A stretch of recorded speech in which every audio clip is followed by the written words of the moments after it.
নমস্কার বন্ধুরা, Kalyani daily life blogs থেকে সবাইকে স্বাগতম। তো আজকে আমি চলে আসি আমার বাবার বাড়িতে। তো আমি বাড়ি থেকে 6টায় রওনা দিয়েছিলাম। আস্তে আস্তে 7:30 বাজলো। তো তাও গুরুদেব আসেনি। তো আমরা গুরুদেব আসতে দেরি করলো, তো পুজো একটু দেরি হলো। তো এখানে মা বাবা গুরুদেবের আপ্যায়ন করছে। আমাদের বাপের বাড়িতে এভাবে গুরুদেবের আপ্যায়ন করে। তো বন্ধুরা, আপনাদের গুরুদেবকে কীভাবে আপ্যায়ন করেন অবশ্যই জানাবেন।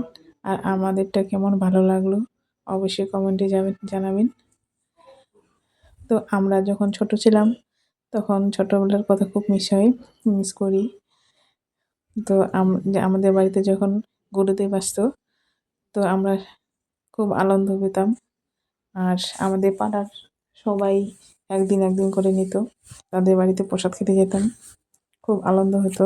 তো এখন বড় হয়ে গেছি, বিয়ে হয়ে গেছে, খুব মিস করি এই দিনগুলো। তো আজকে অনেক দিন পরে গুরুদেবের সাথে সাক্ষাৎ হলো। তো আমরাও এই গুরুদেবেরই নাম নিয়েছি, আমাদের বাড়িতেও আসবে। গত বছরে নিতে পারিনি বা আসারও কোনো সময় ছিল না গুরুদেবের।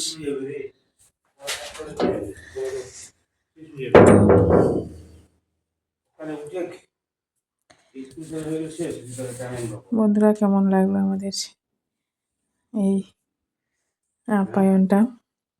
যেখানে দুই পাশে শিষ্য আছে, ওরা শিখিয়ে দিচ্ছে। নমস্কার বন্ধুরা।